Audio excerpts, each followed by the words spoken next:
Yo, what's up? Welcome to Kinda Funny Games Daily for Wednesday, March 8th, 2023. I'm one of your hosts, Blessing Adeoye Jr. Joining me is Lil Croy Poppy himself, a.k.a. the man who I owe a pizza, a.k.a. Tim motherfucking Geddes. It feels good. Yeah? You know? I'm proud of you. We'll share the pizza. So at the end of the day, we all win. I was going to ask you, like, what kind of, because I was going to assume you wanted a personal pizza from Pizza. No. I mean, you know what? Let's do that. You want to do that? Yeah, and I'll buy you one too. No, not today. Let me know. Let me know when you want to at some point. Maybe sometime in September. Oh, You nice know? September personal pizza. Remember it, though. He's not going to remember. I'm going to save $10. That's going to be good. Tim, how you doing? I'm doing fantastic. Bless, there's a couple things I wanted to talk about real quick before we get in the show. All things that I saw on Twitter. Timothy Cullen Jr. tweeted at me and you this morning at 6:08 a.m. and said, I hope you have a great morning commute listening to the Sonic 30th anniversary concert. I know I did. And it's random. Sonic's anniversary is in June. But okay, I was like, did I miss something? No, this is the concert that came out a couple years ago that was incredible. It's on Spotify. And I listen to it all the time. But thanks to Timothy Cullen Jr., I listened to it today on my commute. And let me tell you, if my voice is a little like lower and out compared to normal, it's because I was singing Live and Learn and Escape from the City in my car ride over here. And it was a good ass time, Bless. God, I love that for you. I love it. What would you put up there as your number one Sonic song?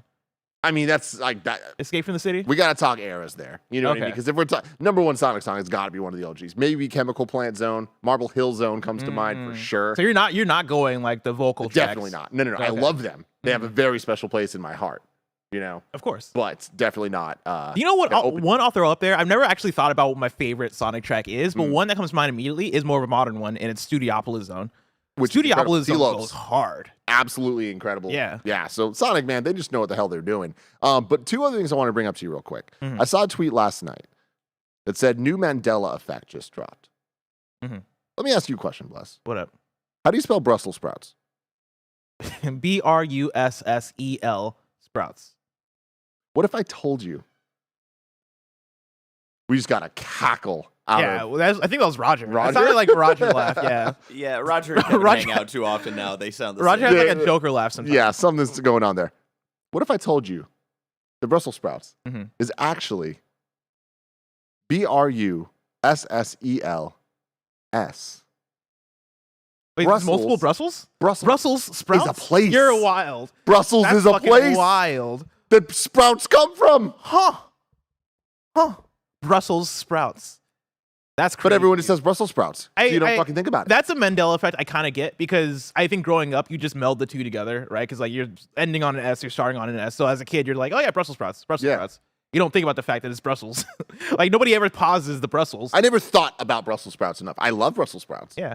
Have you ever had Brussels sprouts wrapped in bacon? Oh yeah, dude. Yeah. Oh yeah. God. They're the best. They do like, you know how you can get like cauliflower wings at places? Yeah. There's a place near my house that does that with Brussels sprouts. With a little siracha drizzle on it. You might need to send me the name of this place. Yeah, it's I might good. need to check this out. It's damn good. But anyways, this blew my mind. This That's absolutely awesome. blew my mind. Holy cow. And then there's another one today. This one, it's coming in hot. And I don't know. We got to question some shit here, all right? Roland Bishop tweets out, and I saw this because John Drake replied to it saying, oh no. All right.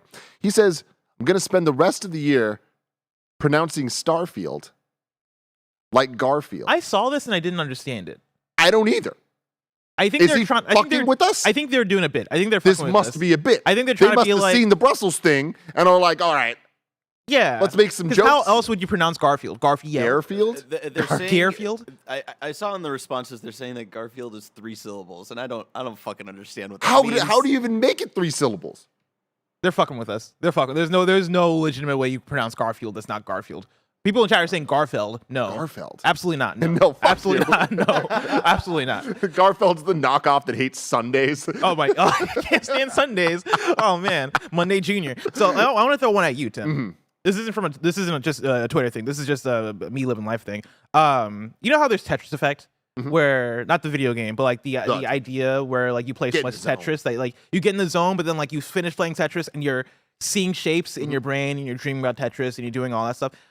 I think I'm having the Metroid Prime effect, where welcome, Bless. I've been having that for 20 years. I'm so fucking into this Metroid Prime game, brand new game from a small indie developer, and last night legitimately all I dreamt about was Metroid Prime, because now I've gotten to the point in the game where I'm so into the map, right? Like I'm so like room for room, figuring out where all the different exits are, scanning everything. Like I'm at that phase of my Metroid Prime playthrough where I'm like, I assume I'm in the end game because now I'm just collecting the Chozo artifacts. But like I am so in the zone of this game, and now if I go to any room, I know exactly the exits that I'm supposed to go to, right? And like I know this place like the back of my hand. But I am dreaming about Metroid. And last night, legitimately, I woke up this morning and I was like, I just have Metroid's like map on my brain, like the environment on my brain. It's so weird. So happy about this. It's so fucking strange. I love that every day that I've talked to you about Metroid Prime, you just are loving and gushing more and more and more. I'm sad about the idea of finishing it. I love, dude, that's awesome. But you should be excited because Fusion is tomorrow, man. Oh my god. Oh, what a beautiful little send off there. That is. Is it tomorrow or today? I think it might be out today. It's the 9th, I'm pretty sure. Oh, okay. Well, there was an error on that today, but we'll get to that later. But yeah, no, I'm fucking loving Metroid Prime. Hell it's yeah, incredible. man. The more I play it, the more I'm like, this is a goddamn video game. This is game design right here. Yeah. Like they designed the hell out of this game. Not to go too long on this, but we went to lunch a couple days ago and we were talking about Metroid, and I was like realizing like how wild it is that not only did Metroid completely miss the first transition to 3D with the N64 era, but Nintendo, a very Japanese-based company that all of its biggest hits up to that point were made by Japanese teams, outsourced this, or outsource isn't the right word, but to Retro Studios in Austin or in Texas. Yeah.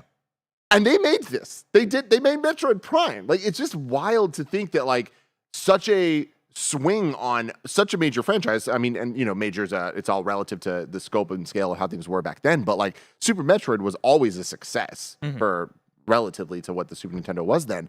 But to then get Metroid Prime and it just be like this whole new experience, this whole new genre almost, like it's just cool to think about. Like that Nintendo was ahead of the like the, it feels so there. true to what Metroid is at the same time. Absolutely. Right? Whereas Metroidvania, you have the same abilities, like the environment, the atmosphere matches what Metroid is on the 2D side. Like, yeah, kudos to this up and coming dev Retro. Yeah, killed it. And DJ Kanto, I'm sorry, I should say that shout out to Tommy Tallarico for everything that he did for Metroid Prime. Without him, the game wouldn't exist. So what's the connection there? Thank you.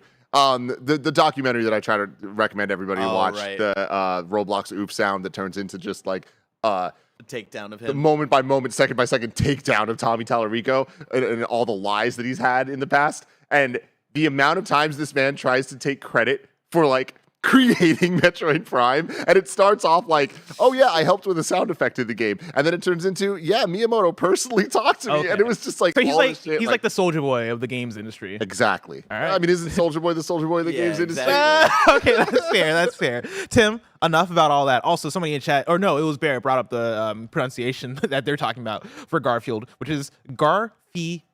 Which no, I don't. They're trying to fuck with us. That's funny as There's hell, no way, though. no. I really do like it. Yeah. Also, H Bomber Guy is the YouTuber that made that video. Recommend it. Incredible work over there. There you go. Tim, enough about that. Let's talk about today's stories, which include Starfield officially has a release date. Discord voice chat comes to PlayStation and more, because this is Kinda Funny Games Daily. Each and every weekday at 10 a.m. live right here on youtube.com/kindafunnygames and twitch.tv/kindafunnygames. We run you through the nerdy news you need to know about.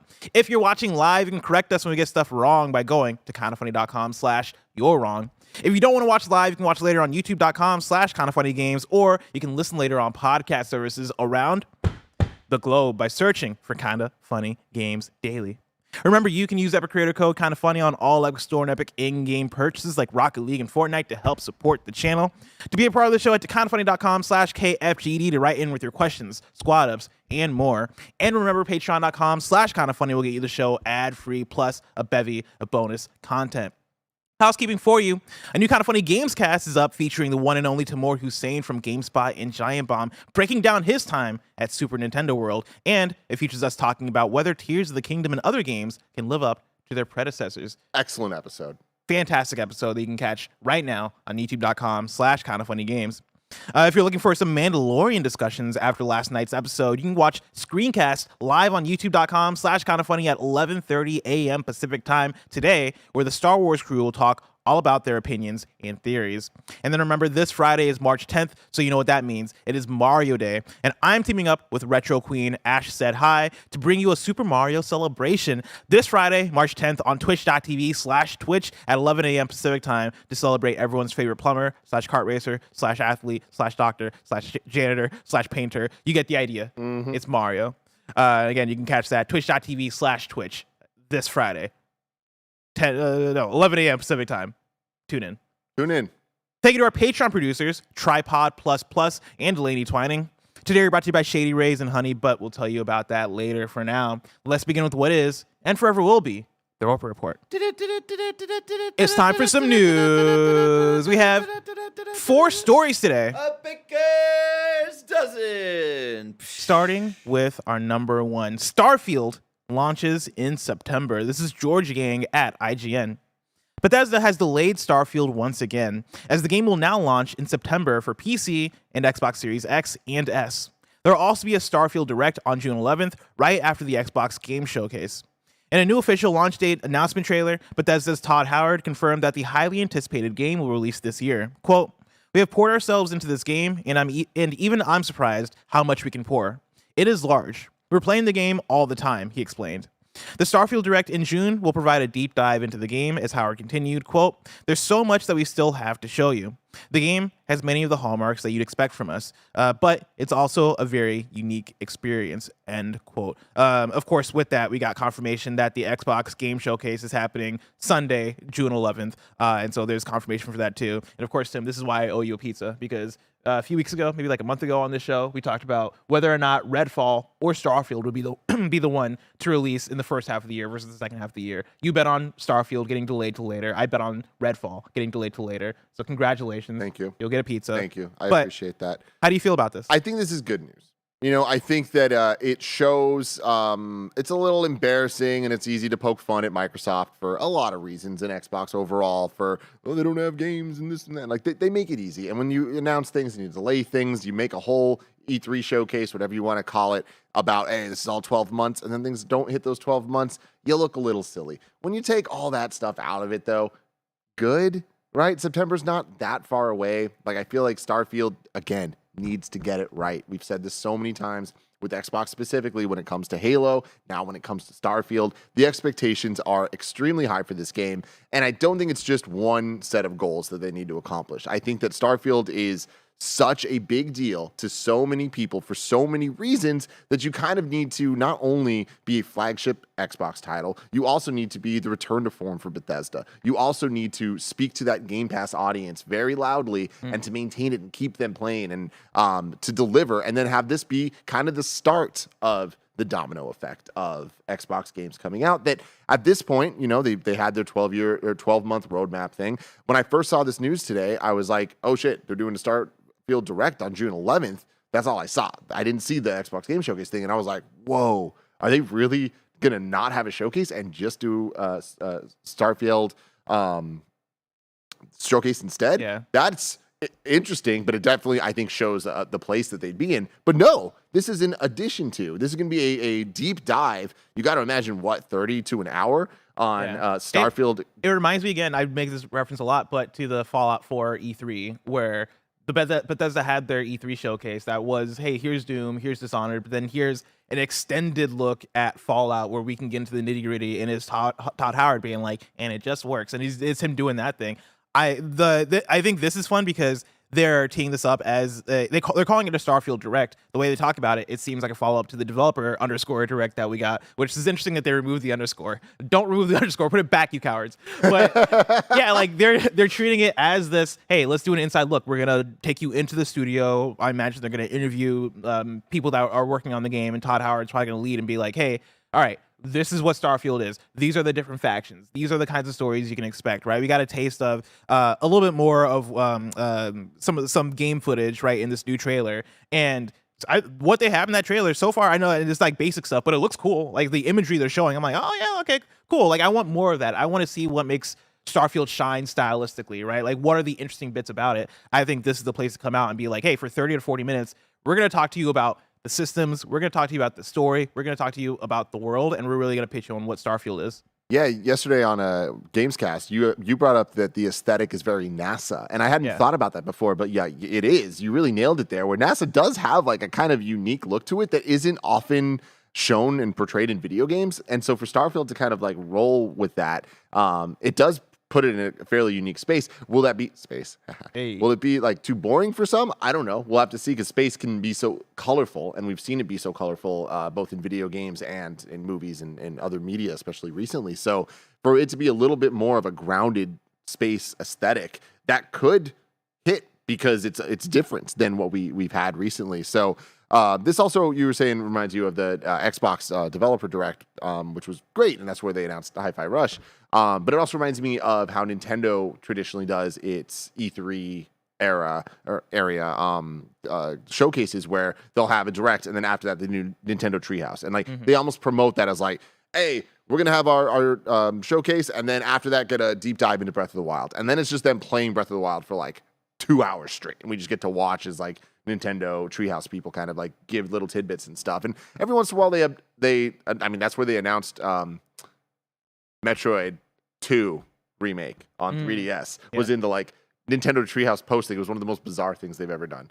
It was like 20 minutes after like their actual proper thing too. I remember. Yeah. It was Yeah, so that was weird. Samus Returns, right? Samus Returns, which was in many ways the return of Samus. Like it was the first time that we had a Metroid game in a long time, remake or otherwise. So that was like a huge deal, and they just like weirdly put it in the follow show. So for this, I don't think we're getting announcements. I don't think we're getting anything. We're getting Starfield. Like, and we're also getting announcements before in the Xbox showcase. I think this is an overall net good, right? And of course, like we get sad when things get delayed, but also it's like the Shawn Michaels quote, right? Like you put out a bad game today and it's bad. You put out a good game later and sweet chin music right in your face. That's right? it, like, man. That's it. You want to make sure that Starfield is ready. You want to make sure that it's polished. Bummer that it's been delayed multiple times, right? It was supposed to come out November 11th of last year, and we've seen it slip now. We've known it, and we've seen Starfield forever, so it feels like it's being prolonged in terms of like how long we're dragging this thing out. But at the end of the day, if we get a good game, then I would say it's all worth it, right? Yeah, delay. And also, the first half of the year is already stacked. It's too stacked. Yeah. Like, I see this as just an ultimate win. Any way you look at it, like I feel like I never believed it was going to hit the first half of this year. On top of that, there's so much hitting the first half of this year on every console, whether you are a Xbox player, everything player, PlayStation, whatever. It's like there's something for everybody. Like they got, I mean, Diablo 4 is directly tied to Xbox, right? Like that's coming out in June. Like you know, you have Redfall coming out, about a month or so, 2 months. Like you have that coming out in the first half of the year. Forza Motorsport is going to come out at some point. You don't need to mush all that stuff together and have it come out at the same time. Starfield coming out in September, feeling like it has this level of separation between all what's going on in the first half of the year, along with things like Breath of the Wild or Tears of the Kingdom, right? Which is like a competitor's big open world game. Yeah, launch your big open world game separate from that. I think the only thing you run into is maybe getting close to Spider-Man, but like 100%. Spider-Man doesn't have a release date, and so like maybe PlayStation looks at this and goes, all right, let's maybe do it in October instead. I mean, it's interesting when you look at what this year is in video games. It's different. It's unique. It has not been seen before, where we're at a point where we have so many of the heaviest hitters that we know their release dates and they're all in the first half of the year. What is there in the second half? And I know normally we have to wait till like the E3 area to know what is going to come to the fall or whatever. But even that trend has changed over the last couple of years, where E3 is almost an update on things we already knew about, and then like where's it going to fall, and then maybe it falls the following year or whatever. But where we're at right now, we know so much about the first half that even games that like don't have dates that we know are coming, things like Hollow Knight or Spider-Man or Liza P or all those things, it's like there's not many of them. Like we have so many more answers than we normally do in March of the year of what the whole year looks like if there's not delays. keep forgetting that Final Fantasy VII Rebirth could possibly come out And this year. that's the thing too. It 100% could. I don't expect it to, but it could. I didn't expect when they said winter for Crisis Core, but they hit it. So it's now we're looking at this and it's like, what does the second half of the year look like? And the big question is, where does Spider-Man fall? Because before I heard this news, I would have expected Spider-Man September. The first Spider-Man was September. September sounds right. But guess what? October sounds right too. Yeah, like Miles Morales is November. Of course, Yeah, that's by default. That lined up with the console launch, but There's nothing dictating that Spider-Man has to be September. And I could see and like this isn't me saying like, oh, PlayStation Skate or Starfield or whatever, but I think when you look at marketing, when you look at how you want to roll a game out, like, all right, cool, let's be the biggest game in October or November if Xbox wants to have their big game come out in September. But Tim, speaking of big questions, I got a big question from DJ Brad Chill, who writes into kindafunny.com/KFGD, just like you can, and says, "What's good, guys? Papa Todd gave us the dates for the Starfield Direct and release, and I got some thoughts brewing. Will the Starfield Direct be the large focus of Xbox's E3/Summer Game Fest showing, given the date, i.e. no Fable / Perfect Dark, etc.? Do y'all think it gets pushed even further and hits that 11/11 date of Skyrim? Will this be Xbox's only premiere title this fall?" I feel like I'm doing like a DBZ, like next on Dragon Ball Z. But yeah, will this be Xbox's only premiere title this fall? And finally, does the new gameplay shown in the announcement video change your hype / expectation levels for this game? It's looking much better than the first impression, in my opinion, but would love to hear y'all's thoughts. Keep on fucking that chicken. Peace. Lot to talk about here. I think that it will likely be the Xbox's only premiere title this fall. I think that there will be supporting titles around it, but I do think that Starfield, hidden in September, it's probably going to be the big one. I wouldn't expect, because what other things could even be up there, right? Forza Motorsport. Yeah, but I don't know if we would. But I would even say that it's a support, you know. Yeah. And like, I'm not talking about the quality of the game, but I'm just talking about like what we're talking about. And even having said that, it's like I would say that like Forza's not going to be a Game of the Year contender. Forza Horizon 5 won Game of the Year at IGN, so like things are changing, and like anything can happen. And I feel like genres have adapted and changed enough that even ones that we wouldn't traditionally look at as being capable of being innovative enough to get that prestigious title, I think they can now. And I think that fighting games are the ones to keep their eye on this year of like, hey, potentially one of these fighting games could hit in a way that people are like, whoa, you know, like I think that this is the most likely year that we will ever see a fighting game in the Game of the Year, Game Awards, Game of the Year nominees, potentially. It is also the most competitive year I think we'll ever have. We're only 3 months in, not even. We're 2 months and a week into this year, and it feels like we've already had multiple games that I'm going to have on my top 10 list, right? So, like, what a time to be a gamer. One I'll throw out there, too, is Hellblade 2. I feel like that has to come out, sooner than later. Yeah. I would think that game might be ready around this fall, right? Unless, maybe next spring. But that makes this presentation very interesting to me in the way that, DJ Brad Chill talking about will this be the game with large focus during E3? Like, it'll be the largest game, and I think it'll be Xbox's largest game of the fall by default because of how they're talking about it, because of how they're pushing it. Hellblade 2 is also another big deal, and like I don't know how you balance the two in terms of not trying to deflate Hellblade 2 by prompting up Starfield so much. I don't think that you're right. I forgot about Hellblade 2. I think Hellblade 2, that is an easy late October, November game.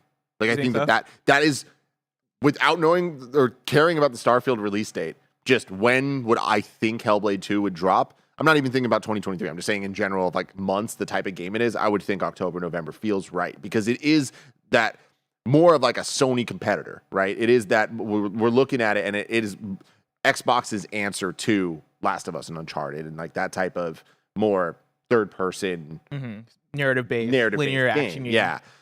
So I don't think that competes with Starfield. I think it complements Starfield actually really nicely. So if this year, if we ended up getting Starfield, Hellblade 2, and Forza Motorsport, that sounds really right to me for what a sound level of expectations for Xbox's output. Yeah. But I don't even think that that's a guarantee. Like, I think that at this point, they just want to get Starfield right. They'll have Redfall. They'll have a solid year, but they'll have also some mega wins with Hi-Fi Rush starting the year off hot. Maybe they wait for 2024 to kind of like get those dominoes going and like lead on. I do think that this Xbox showcase before the deep dive into Starfield is going to be one of their more important ones. And I know I say that every year. But with last year being like, hey, all these games coming out in the next 12 months, and most of them did. There's a couple exceptions, and there's a couple that still might, looking doubtful, but still might. You're going to get the case of Benedict Fox, or whatever it's called. Yeah, which I'm really excited about. But will we get Hollow Knight? Probably not. But maybe. I don't know. Yeah. The interesting thing here, or not even the interesting thing here, right? I do think that if you are doing an Xbox game showcase and then you're doing a Starfield thing that is separate from it afterwards, you still got to have bangers at the Xbox game showcase. And so like I think to that, I could see them still giving Hellblade 2 love if that is their one more thing at the end of the showcase, and it is, hey, and it's out this fall, right? This November.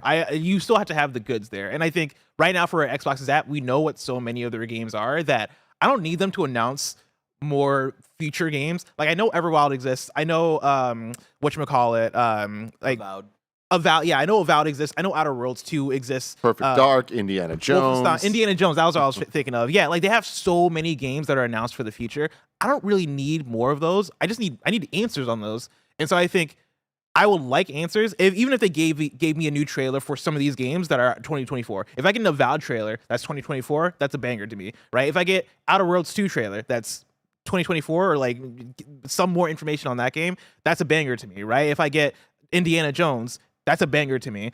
I think that has to be what their Xbox Game Showcase is to really elevate it and make it a success, separate from the Starfield showcase. I think that they have to, and I think that they will. I hope they do, and if they don't, it's going to be a major letdown because the way they're presenting this, unlike even the Bethesda conference a couple years ago that you're talking about with Fallout 4, where we knew that was happening, whatever, there was still major other announcements, and that wasn't its own separate thing. Fallout 4 wasn't a separate event. It was part of the same thing. And that's why, like, this being a separate event to me means just be like, hey, that thing you want, it's here. There's also this other thing. They need to be completely separate. The Starfield thing can't be here's the big thing. It needs to be here's the other big thing. Exactly, right? Like, otherwise, just make it one thing. Yes. You know, I think that's the thing. That's why I look forward to this Xbox Game Showcase, and I hope that it's a fire thing. To the part of DJ Bradshill's question talking about, does Starfield get delayed again? Could it move into even later in the fall? Yes. Obviously, the answer is yes. Right? 100%. Starfield can move as much as it wants to. We might get Starfield in 2027. Like the most important thing about Starfield is getting it right and making sure that it is good. I have maybe more confidence in this date than I've had on any previous date, but the more we push, the more that's just going to become true because I'm like, this game has to come out someday. We'll get this game this year. I'm 100% confident in that. I'm 95% confident in this date. Yeah. I think it's far enough out, and this seems like purposeful, especially with the June reveal. The marketing's going to start, and I think that is a very important factor to consider when you think about the money and budget going into all this. So I think that this is gonna happen, and then Spider-Man's the next big question. I'm at a 90% of confidence. Like I feel like we've learned so much over the last few years, of course, with the pandemic and just with games development in general, that like nothing in this earth is promised. Like things are gonna get delayed, but yeah, like I'm feeling good about this, right? I feel like after putting a date on it and then delaying it and then being like, all right, it's gonna come out in this window, and now that you're putting another date on it, you got to be pretty damn confident about this new date. But again, who knows? Maybe a couple months from now, they're like, fuck, there's a game-breaking bug that we need to fix, and that happens. But hopefully, we'll see Starfield soon, this fall.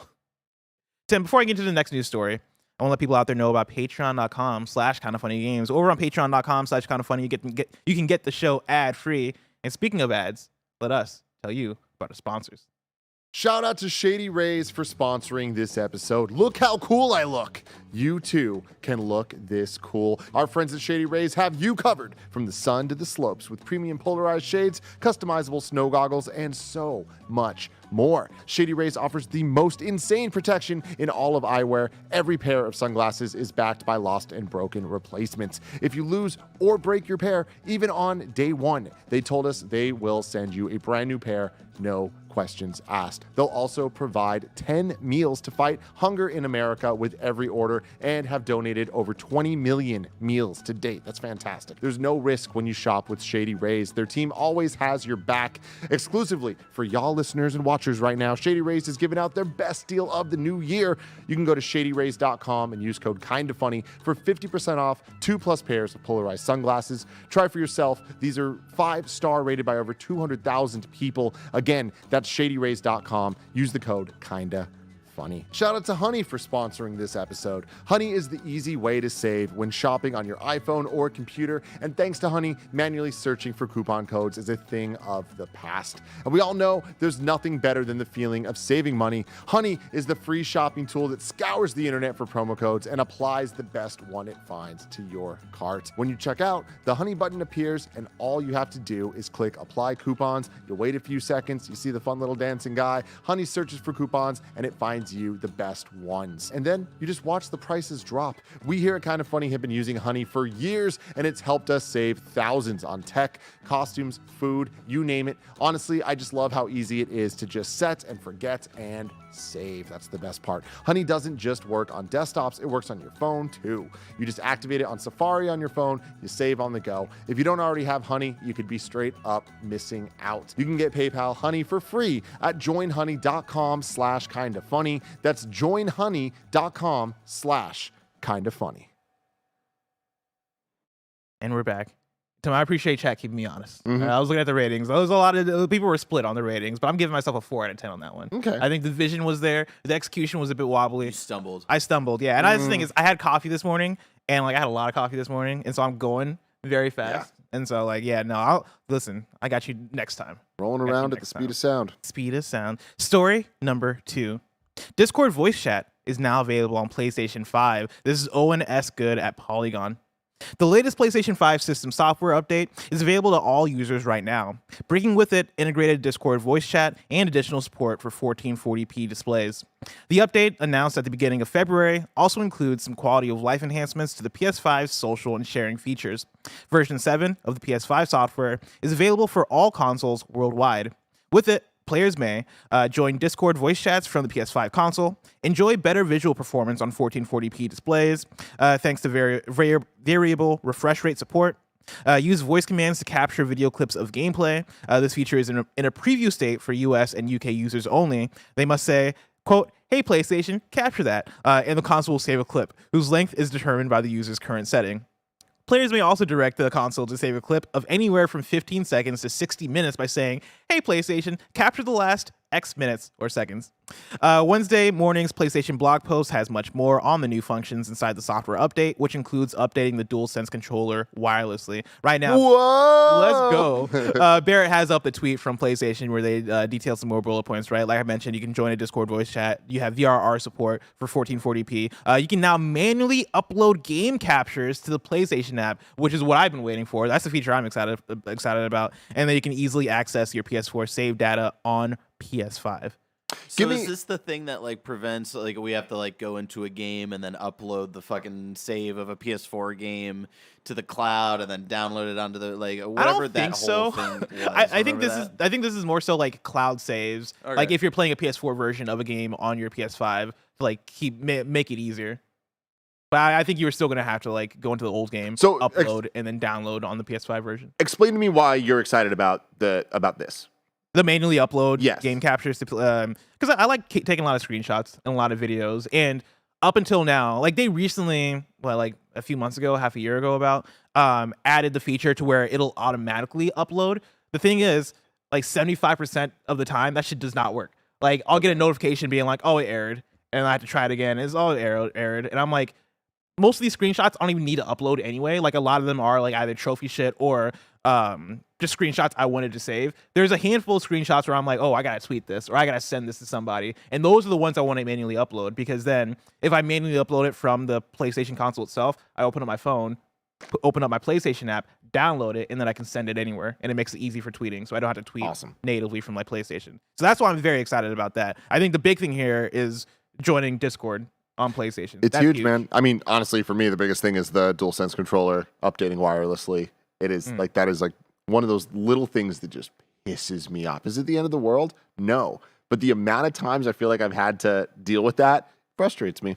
So them solving that, thank you, Sony. You're doing God's work out there. Discord stuff, fantastic. I feel like that should be ubiquitous across everything. It just works. It works better than what everyone else has. So cool. Use the thing that works. Yeah. Make it the standard. And now pretty much everybody has it except for Nintendo. But I was playing I was playing Hi-Fi Rush when that came out, and I was hanging out with a friend, and we were having trouble with the Xbox actual chat function, and I was like, oh shit, they got Discord on this thing, and so like she went to her computer, I was playing on my Xbox, and we were just able to chat. But now you can do that on Xbox, PC, or PlayStation, and that's huge, right? Like that really does like allow people to hang out together much easier. I think now we just need to get it to Nintendo, and that might be like that might take a decade. That might take a while for us to get there.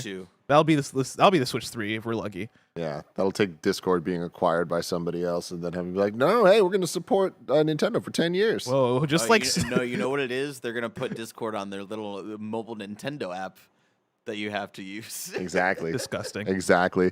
VRR support for 1440p is great. Them adding 1440p, I think, was awesome and something that I didn't expect. They didn't have it. Xbox did. Xbox, I think, has always been a little bit more. We talked about this on yesterday, I guess, on Games Daily. But Xbox, I feel, because of their partnerships with different tech brands, has been less proprietary, and that has like allowed them to just be a little bit more standardized with the resolutions that it supports and the variable refresh rates and things like that, and then just the way it does 3D sound and all of it. So they had that shit on lock and have had shit on lock since the Xbox One X last gen. So here for PlayStation, they keep dabbling with it. They keep doing a lot of stuff right, but then there's a couple major omissions, and I didn't expect them to ever add 1440p. Then they did. Now they're adding this. Great. Continue to enhance all this stuff.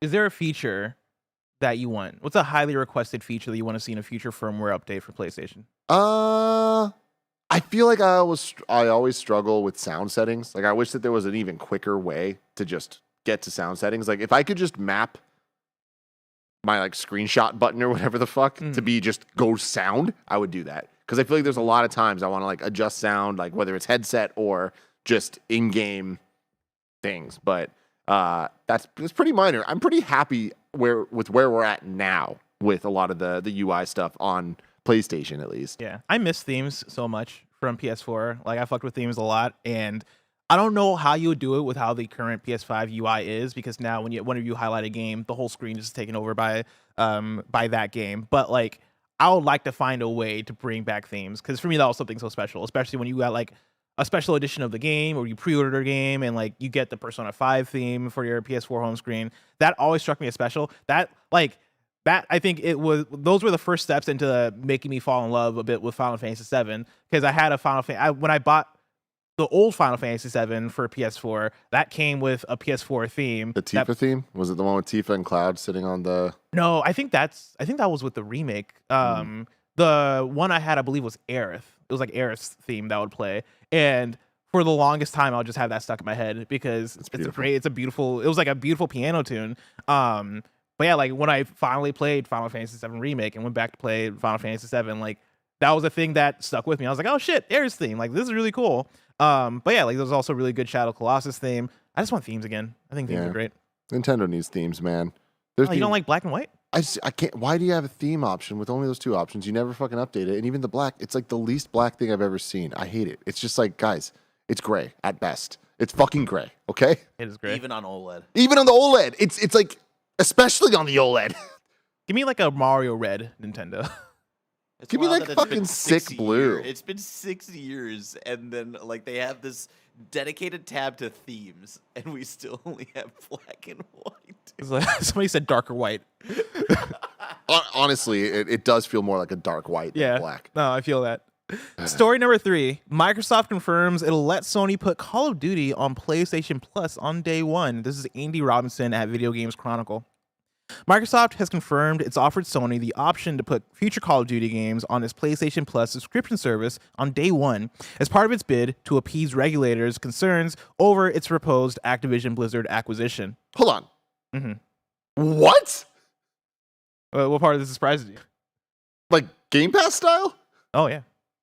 Oh, yeah. Continue. These are the moves you got to make. How is this not story number 1? I mean, I get Starfield's. Okay, it's a bit. This is huge. Oh, yeah. However, Sony Interactive Entertainment has alleged the offer could be reliant on unsustainable licensing costs, which would force it to raise prices. The offer is detailed in Microsoft's newly published response to UK regulator, the Competition and Markets Authority's provisional findings on the deal, which were released last month.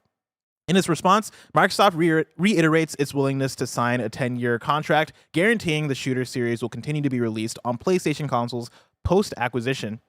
Microsoft claims its 10-year offer will provide Sony with parity on release date, content, features, upgrades, quality, and playability with the Xbox platform across PS4, PS5, and any successor platforms. Notably, the Xbox owner said that parity will also apply to streaming and subscription services, confirming a Bloomberg report from last year. Quote, any COD game in a Microsoft multi-game subscription is eligible for inclusion in Sony's multi-game subscription service at the same time and for the same duration, Microsoft claims in its response. It has confirmed that should the Activision Blizzard deal be approved by regulators, it intends to put future releases on Game Pass on the day of their release. This would seemingly give Sony the green light to do the same on PlayStation Plus for the next decade, should it accept Microsoft's offer. Yo, That's fucking crazy. dude, though. this is the gauntlet being thrown. This is absolutely wild. This is Microsoft playing freaking 10D chess here, where they're just like, well, we just need to get what we want. It's not about what you want. We don't really care what you want. As long as we get what we want, we'll give you stuff. Yeah, it's cute. You can have that. What do you That's think? fine. Like, what do you think PlayStation's looking at this and thinking? Like, do you think it's like that meme with the guy with like sweating, looking at the two buttons? That's like put Call of Duty on PS Plus for 10 years, or like let Xbox have. Like, do you think they're struggling with? Dude, the they decision right must now? be. And so here's the thing. This is fun to talk about Yeah. because I think that it is the strategy versus tactics type situation where you look at it and this is a huge win, right? Where great, it's a win for the gamers out there, Of like, course. for sure. But for Sony, think of how many copies of Call of Duty sells every year at $70, right? The majority of them are on PlayStation. They'd be losing a lot of money Oh yeah. by not doing that, by not having that. Having said that, we've seen Xbox first-party games and even third-party games that come to Game Pass still sell well outside of Game Pass. So maybe it's not the worst strategy, but you need to kind of figure out the dollar signs because it has to add up. It is actual math here. The other side to this is PlayStation Plus is not a Game Pass competitor. That's not Sony's mindset. They look at it more as a subscription service where they have some additive things for people to enjoy, whereas it is the strategy for Xbox. So having such a major win like Call of Duty for free, quote unquote, as part of the service would be such a major win and bolster the value of PlayStation Plus. I just don't think that that is in line with PlayStation's strategy. Do you think that's Microsoft being like they're not going to take it? Like this doesn't matter as much to them because of PlayStation's. I think so. I Yeah. think that that's the thing is as good as this sounds and as wild as this deal is, I think that strategically it might be not the best option in terms of making money for PlayStation. And on top of that, PlayStation still are going to fight this because they're like, it's more than just Call of Duty that they don't want Xbox to have on the Activision front, right? Call of Duty is just probably the biggest aspect of that will directly affect PlayStation. But there are still dozens of other incredibly popular IP. Yeah. The 4D chess here is incredible to like watch because Microsoft confirming this, right? Microsoft being like, yeah, like this is what it is. I think says a lot in terms of the ball really is in PlayStation's court in terms of how they want to play with this, because on the Microsoft side, on the Xbox side, it's a win, right? On the audience side, no matter who you are, I would say this is a win, right? As if you're in the PlayStation audience, yeah, you want Call of Duty in PlayStation Plus, like day and date. Are you kidding me? That sounds like the best deal ever. At the same offer that Xbox Yeah. has, and if it's a first-party title on Xbox, it's day one on Game Pass. Like, Yeah. wow. As PlayStation the company, you're like, ah, shit, right? Like, Fuck. like Microsoft saying this out loud means our fans hear this, right? And our fans are probably going to ask for this. Like, this feels like Microsoft applying pressure on all sides right now, which is very fascinating to see. Kind of an additional element to this, right? Barrett brought up a tweet from Tom Warren talking about, Tom tweeted out, Sony is worried that Microsoft will sabotage Call of Duty for the PlayStation.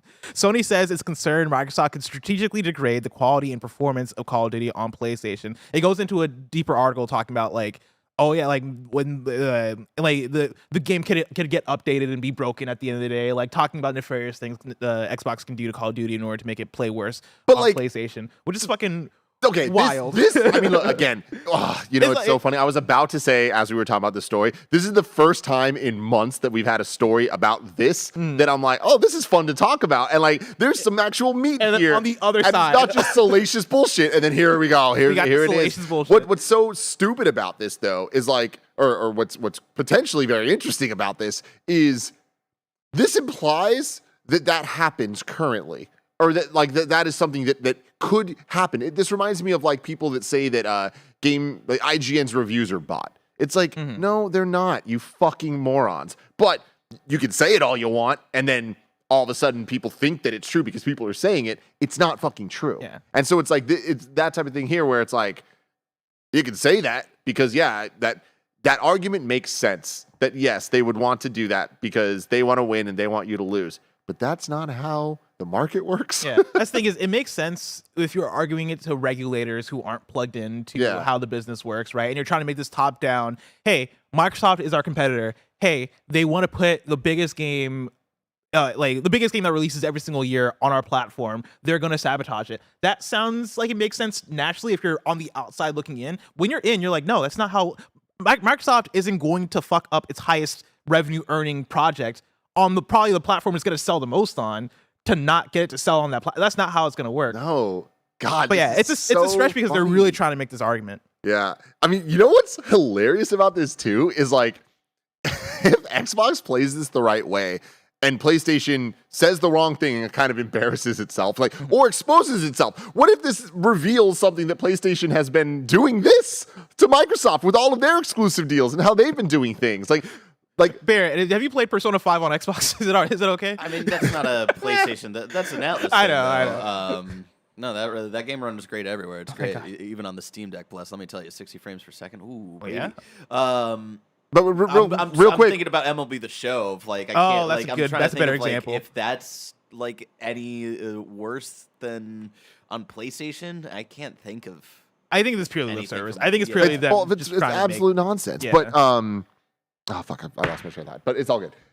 This is insane. Like I can't believe that this is where we're at. And I remember now. So Xbox wants Game Pass on PlayStation. Yes. Duh, right? They want it anywhere that they could get it because they just want more people to be able to subscribe and pay them money. So this would be such a win for Microsoft if PlayStation says yes to this, because then Call of Duty is owned by them on their consoles, free to play. Then it's just microtransactions. Get me them battle passes. Get me that money. Like, You want to be wild. Well, I don't know how Minecraft works. I forget how Minecraft works on PlayStation. Do you need an Xbox account to play Minecraft? Because I'll think if I'm Microsoft, I'm figuring out how to make that a thing. Like, hey, you want to play Call of Duty on PlayStation? Sign up for an Xbox account, and like kind of use that as the lean-in, right? The gateway drug to Xbox Game Pass. You gotta be that Trojan horse. Yes. Okay. So yeah, I would expect the same thing with Call of Duty on PlayStation. Our PO, she's saying you need a Mojang account, not Microsoft. Zabkill says you need one. Oh, you need one on iPad at least. On iPad. But I'm saying you need an iPad. It's like, damn. Do the research, hit me back in kindafunny.com/you're wrong. As you're doing that, let's talk about story number 4. Wargroove 2 has been announced. This is Marcus Stewart at Game Informer. Publisher Chucklefish announced Wargroove 2 today, a sequel to its well-received Advanced Wars-inspired strategy RPG. Developed by Robotality, Wargroove 2 is set 3 years after the first game, with a new faction looking to use ancient technology to conquer the now peaceful land of Arenia. The main story unfolds across 3 interconnected campaigns set on land, the sea, and the sky, and features a new cast of commanders. It also features a new roguelike campaign called Conquest that tasks players to complete a series of smaller battles while making permanent choices and relying on the same pool of units, health, and resources. Wargroove 2 features 4-player co-op and versus battles, local and online, along with rule customization and asynchronous play. An in-game editor allows players to create custom maps, campaigns, and even cutscenes to share with other players. Hell yeah. Dude, this looks awesome. I remember first seeing this, and this was before Advanced Wars 1 and 2 Reboot Camp was announced, and it was like, oh, wow, there's a Advanced Wars light coming out, and that's exciting. And then it was one of those indie games that, like, It was like, oh, it's coming this year. It's like, is it? It Yeah. just kept getting pushed, and I kind of forgot about it. And by the time it came out, the timing was just off. And I never played more than like an hour of this thing. Same. But it was cool. But I'm happy that it was good enough to get a sequel, and it looks great. Like I love the pixel art. I love the variety of enemies and even just like colors and style there. It is interesting that Advance Wars 1 and 2 is finally actually coming out soon. But I think that this is one of those examples of that isn't a bad thing. This is probably a ways out, and I think that more interest in that type of subgenre is only going to benefit something like Wargroove 2. Yeah, if Advance Wars 1+2 is the gateway to get people who might have not played that kind of game in and have them enjoy it, and if they want more later on, yeah, Wargroove 2 coming out would be a great thing, right, for that studio. And yeah, I didn't expect to see Wargroove 2. I kind of forgot about Wargroove, but I know, like, I remember leading up to it, seeing the trailers, there was excitement around it, right? And I think that is because it was before Advance Wars 1+2. But hearing about the features they're adding to it, hearing about Conquest, right? This roguelike campaign. I'm of the mind that most games could use a roguelike campaign, and so I think that's pretty awesome. Yeah, go get them. Good for them. Yeah. Final news story. This is sort of a breaking news story that was shared in Slack, I believe, by Roger Picorni. This comes from Nintendo Life, Ollie Reynolds, and Jack Yarwood. This is a report. Lego Disney and Guardians of the Galaxy projects among multiple cancellations at TT Games. It's actually not that long, so I'll read part of it. In April 2022, TT Games and Warner Brothers Interactive launched the highly anticipated Lego Star Wars The Skywalker Saga, an ambitious project and one that reportedly took its toll on studio employees. The game has been a sales success, selling 3.2 million copies in less than 2 weeks after launch, which must have come as a relief to TT studio management considering the project's troubled development.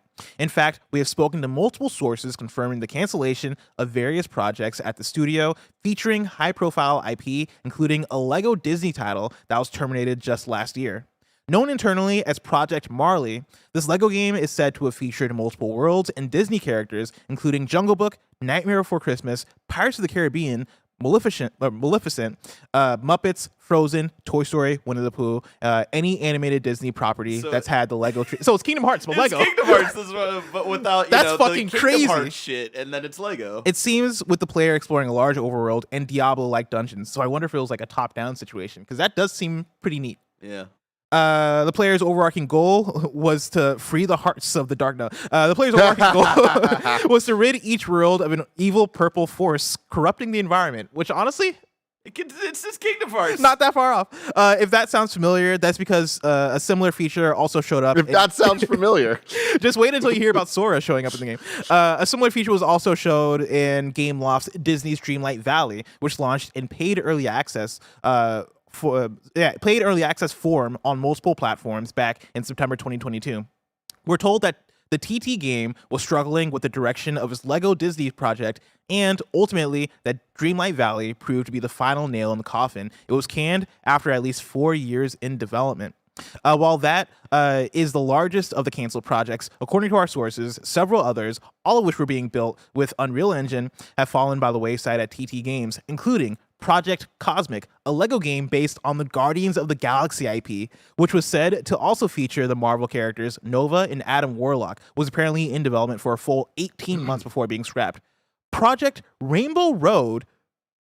Wow. Project Rainbow Road, a non-Lego shooter featuring Warner Brothers IP, including DC, Rick and Morty, Looney Tunes. Okay, well, why would you make the project name that if it's not a Mario Kart related thing? God damn it. Netflix's Stranger Things, etc. All right, cool. And then a mobile port of Lego Worlds.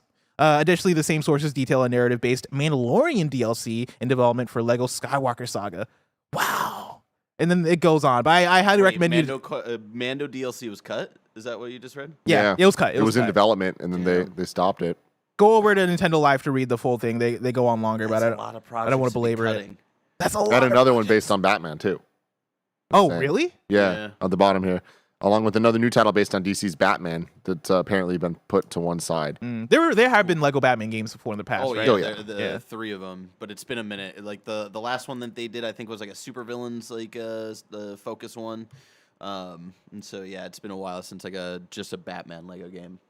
I'm wondering what's going on over there. Yeah, I mean it's we've heard a lot, right? Of it just like they're being stretched way too thin. Like they were putting out Lego games so consistently, and then Skywalker Saga being like a departure for the franchise, for the Lego franchise overall, and like being bigger in scope. and it seems like it was very difficult to get that game across the finish line. Having said that, it is interesting to look at the list of the things here, where if you were to ask me what I thought they were doing, whether it was canceled or not, I've been saying forever, I thought it was going to be like the Skywalker saga, but for the Infinity Saga of Marvel, and like kind of maybe even break that up into separate games. I did not expect it to just be a bunch of collections and a Guardians Lego game. Like that, definitely not what I would have thought they would be up to. It reminds me so much of Telltale, just in terms of, hey, we gotta like hone in. Let's fix our engine. Let's make these games a bit more polished, right? And I think that's how you end up with the direction of Skywalker Saga, which ended up just taking longer than what their games usually are, right? That got delayed and was highly anticipated for a while. Comes out, but then we hear the stories of crunch and how like the studio, the employees of the studio are feeling taxed, right? Like there's a lot going on here. And then you look at all of these things that they said yes to in terms of different IP, Guardians of the Galaxy, Stranger Things, Rick and Morty, like Project Rainbow Road sounds wild. And then like a Lego Worlds thing, Mandalorian DLC. That sounds like them saying yes a lot and over promising, right? Being like, hey, yeah, we can do this. Like we've done a lot of projects before, but I think trying to do that while at the same time trying to build toward more polish and more scope is ultimately going to lead to downfall. That doesn't sound attainable. That's absolutely wild. Yeah. Also, I do like the idea of Infinity Saga Lego game. I'm not a Lego game person, but I would play the hell out of an Infinity Saga game. Tim, curious to see what's next for TT Games, but the reveal is probably just so far away. If I wanted it was coming out to mom and grab shops today, where would I look? The official list of upcoming software across each and every platform is listed by the Kind of Funny Games Daily Show hosts each and every weekday. Yeah. Out today, we got Paranorma Site, The Seven Mysteries of Hanjo for Switch, Sanctuary Saga for PC, Contraband Police for PC, Idea the Game for mobile, PC, and Switch. This is Metroid Fusion for Switch, but I think that's it's not. No, like it's 3.9. 3.9. Okay, so that's an error. And then Bayonetta Origins, Syriza and the Lost Demon. The demo is now available. You can play the first 2 chapters, and progress carries over into the full game. New dates for you. Pirates Outlaws is boarding Switch, PS4, and Xbox One on March 29th. Coffee Talk Episode 2, Hibiscus and Butterfly, brews a new blend of cozy storytelling on April 20th on PC via Steam, Switch, PS4, PS5, Xbox One, and Xbox Series X. Squad 51 versus the Flying Saucers will be invading Nintendo Switch on March 16th. And then Sword Art Online Last Recollection launches October 6th for Xbox One, Xbox Series X, PS4, PS5, and PC. Deal of the day for you: Sleeping Dogs. Goddamn Wario 64. Sleeping Dogs Definitive Edition is $4.49 on the US PSN store. I think Wario 64 does that every single time when he tweets it out. I love it. Calls it Sleepy Dogs. Tim, now it's time to squad up. Josh Newman writes into kindafunny.com/KFGD just like you can with a squad up on PS5 and says, I've been playing lots of Pavlov on PSVR 2, and I'm looking to fill a lobby with KFBFs who are playing as well. If you want to play some Pavlov on PSVR 2 with Josh, you can add Josh with the username Catastrophon. That's right, Catastrophon. Catastrophon. Catastrophon. Sounds like a Pokemon. Well, what does it evolve into? I would say Dawn fan evolves into it. I was going to say a Catastrophenix. Oh, shit. Yeah. That's pretty good. Thanks. I appreciate it. Yeah. I don't know where I pulled that from. Now it's time for kindafunny.com/you're wrong, where you write in, let us know what we got wrong as we got it wrong, so you can correct it for those watching later on YouTube and listening later on podcast services around the globe. There's a lot of stuff from yesterday. Exodia is not banned, in case you didn't know. Kebabs mentions, I thought this was the case, but I didn't want to say it because I wasn't positive. But internally, Bethesda called Starfield's aesthetic NASA punk. Interesting. NASA. I'm not seeing the punk, but okay.